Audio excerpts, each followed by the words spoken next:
Gen Z की हिंसक क्रांति वाली इच्छा भारत में क्या है, इसको समझिए।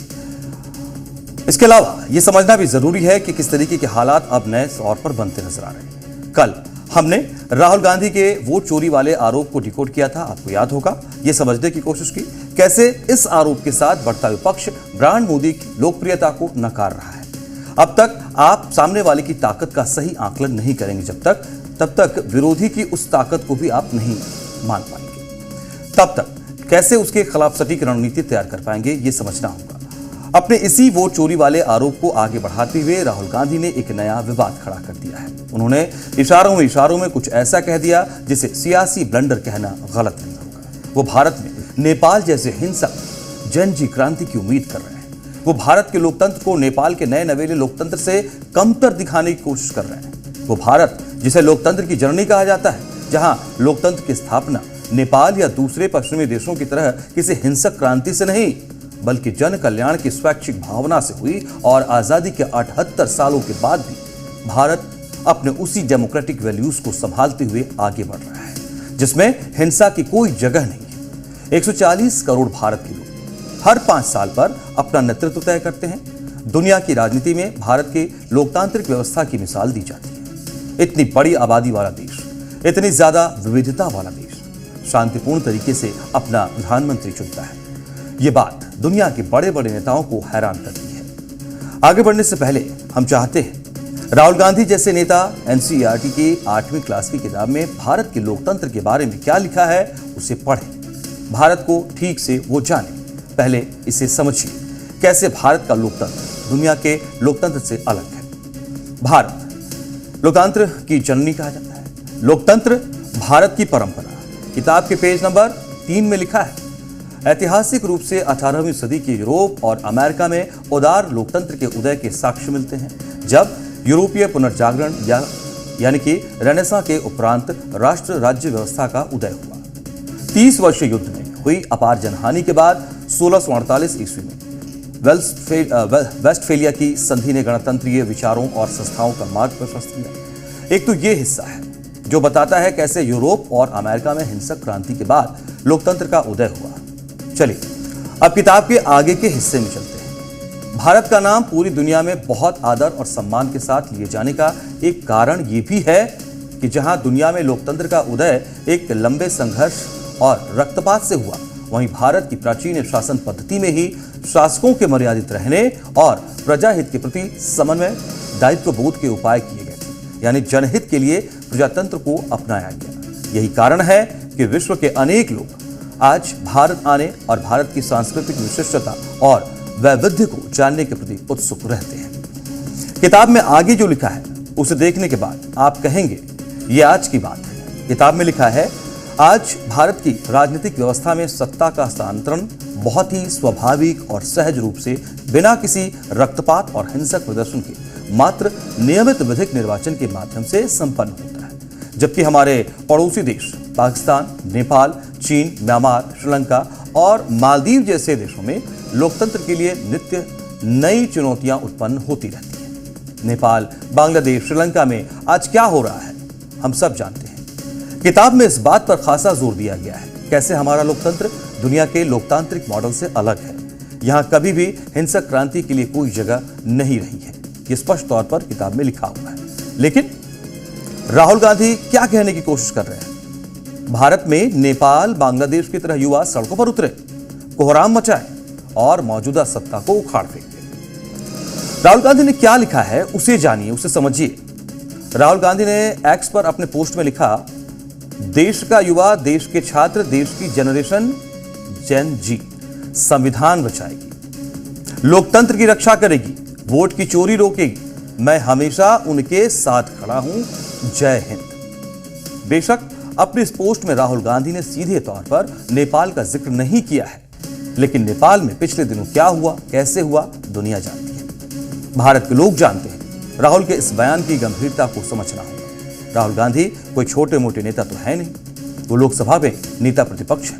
मतलब भारत की मौजूदा लोकतांत्रिक व्यवस्था में वो पूरे विपक्ष की सबसे महत्वपूर्ण शख्सियत है। वो जो कुछ भी कह रहे हैं, वो अपने बयानों से जो कुछ भी जाहिर कर रहे हैं, वो सीधे तौर पर पूरे विपक्ष से जुड़ता है। इसीलिए राहुल के बयानों को नजरअंदाज नहीं किया जा सकता है। विपक्ष अंदर खाने क्या सोच रहा है, ये राहुल की सोच से जाहिर होता है। इस बात की गंभीरता तब और बढ़ जाती है जब हम ये देखते हैं कि राहुल किस मंच से ये बात कह रहे हैं। ये वही मंच है जहां से वो देश की एक सबसे बड़ी संवैधानिक संस्था चुनाव आयोग को गलत साबित कर रहे थे, जहां से वो चुनाव आयोग की कार्यशैली पर गंभीर सवाल उठा रहे थे। वो चुनाव आयोग जिसकी दुनिया में अपनी एक प्रतिष्ठा है, साख है। दुनिया के नए नवेले लोकतांत्रिक देश भारत के चुनाव आयोग से सीखते हैं कैसे इतनी बड़ी मशीनरी साफ सुथरे तरीके से चुनाव करवाती है। उस चुनाव आयोग की प्रतिष्ठा को तार तार करने के साथ राहुल गांधी सीधे देश के युवाओं से अपील कर रहे हैं, नेपाल और बांग्लादेश की तरह सड़कों पर उतरें, हिंसा करें, उत्पात मचाएं और मौजूदा सत्ता को उखाड़ फेंकें। अब बीजेपी तो इस पर भड़केगी। राहुल गांधी कितना झूठ बोलेंगे, कितना बेबुनियाद आरोप लगाएंगे, और सबके पीछे में यही है कि हमको वोट नहीं मिलता तो हम जीतते नहीं हैं।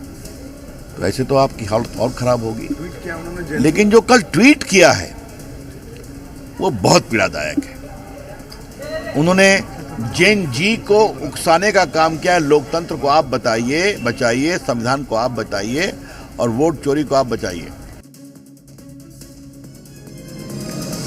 कल हमने विपक्ष के वोट चोरी वर्सेस ब्रांड मोदी वाले नैरेटिव को डिकोड किया था, बताया था किस तरह ब्रांड मोदी विपक्ष की परेशानी की सबसे बड़ी वजह बना हुआ है।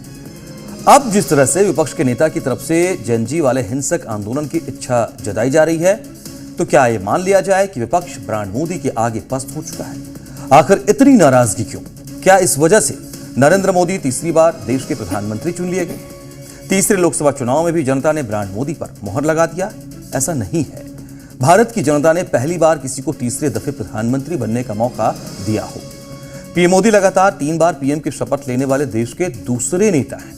पीएम मोदी ने 2014, 2019 और फिर 2025 में पीएम पद की शपथ ली, जबकि भारत के पहले प्रधानमंत्री जवाहरलाल नेहरू ने 1952, 1957 और फिर 1962 में पीएम पद की शपथ ली।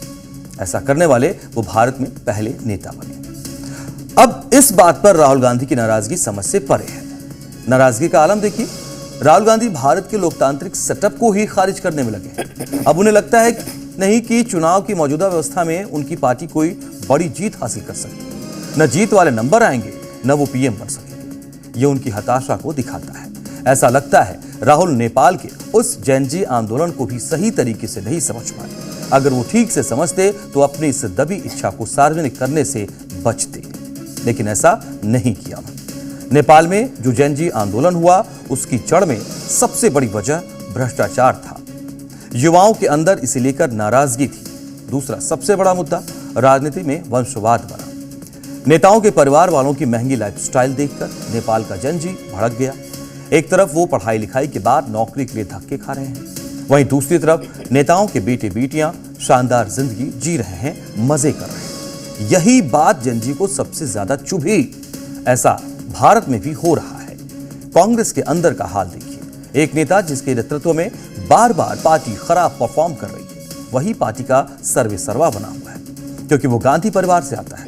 कांग्रेस पर यह भी बड़ा आरोप है, पार्टी के अंदर किसी दूसरे प्रतिभाशाली युवा को उभरने का मौका नहीं दिया जाता है। राहुल के मुख्य भूमिका में आने के बाद पार्टी छोड़ने वाले युवा नेताओं की लिस्ट भी लंबी है। उनमें से कुछ खास नाम आपके सामने हम रखते हैं, आपको खुद भी इसका जिक्र आएगा और आप इसको याद करेंगे। मिलिंद देवड़ा जनवरी 2024 में पार्टी से अलग हुए। हार्दिक पटेल मई 2022 में अलग। आरपीएन से जनवरी 2022 में अलग। ज्योतिरादित्य सिंधिया 2020 में पार्टी से अलग। जितिन प्रसाद 2021 में अलग हुए। अल्पेश ठाकुर जुलाई 2019 में अलग हुए। अनिल एंटनी जनवरी 2022 में पार्टी से अलग हुए।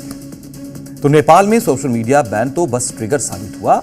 जेनजी की असली नाराजगी की वजह नेताओं का भ्रष्ट आचरण और वंशवाद को बढ़ावा देना रहा। इस तरह के आरोप कांग्रेस पर भी लगते हैं। आपको याद होगा साल 2014 के चुनाव में यूपीए सरकार का भ्रष्टाचार सबसे बड़ा मुद्दा बना था। भारत की जनता ने मनमोहन सरकार के भ्रष्टाचार से नाराज होकर विकास का नया रोड मैप पेश कर रहे नरेंद्र मोदी को मौका दिया, जो एक बहुत ही साधारण परिवार से आते हैं। पहले उन्होंने मुख्यमंत्री के रूप में गुजरात में अच्छा काम करके दिखाया अब वो देश के प्रधानमंत्री के रूप में अपने विकास मॉडल को आगे बढ़ा रहे हैं, इतनी बड़ी बड़ी योजनाएं चला रहे हैं। अब मैं फिर अपनी कल वाली बात दोहराता हूं। नरेंद्र मोदी की सरकार को 11 साल हो गए। मोदी सरकार के खिलाफ विपक्ष आज तक कोई एक बड़ा भ्रष्टाचार का मुद्दा सामने नहीं ला सका है। भारत के मौजूदा नेतृत्व पर न तो वंशवाद न ही भ्रष्टाचार का कोई बड़ा दाग है। फिर भी सत्ता परिवर्तन के लिए नेपाल मॉडल की इच्छा समझ से परे है। ये विश्लेषण इस बात की ओर खत्म होता नजर आता है और इस पर विश्लेषण पार्टी को खुद करना चाहिए। राहुल जो कर रहे हैं, मुझे लगता है कि उस पर खुद उनको पहले 10 बार सोचना चाहिए कि वो करना क्या चाह रहे हैं। और मनोज, एक बात मैं यहाँ पर कहना चाहूंगी, देशकाल में ही जब हमने नेपाल प्रोटेस्ट वाली खबर दिखाई थी तो हमने उसी में दिखाया था कि नेपाल के युवा तो खुद बोल रहे थे कि उन्हें प्रधानमंत्री मोदी जैसा नेता चाहिए।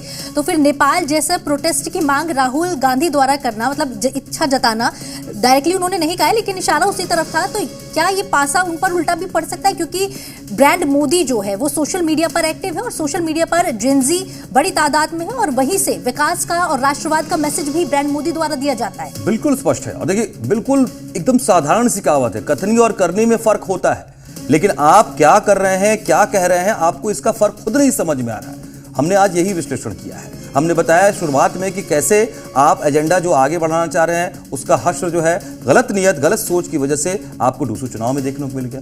हमने ये भी बताया कि अगर आपको लगता है कि पीएम मोदी लगातार बढ़ते चले जा रहे हैं, कारोबार रोकना चाहिए, तो आपके खुद के अंदर वो कॉन्ट्रास्ट एग्जाम्पल के तौर पर, नेहरू के तौर पर आपको ये समझना होगा कि आपकी कथनी क्या है, करनी क्या है और आप करना क्या चाहते हैं, और सोच समझ कर थोड़ा बोलना होगा, है ना।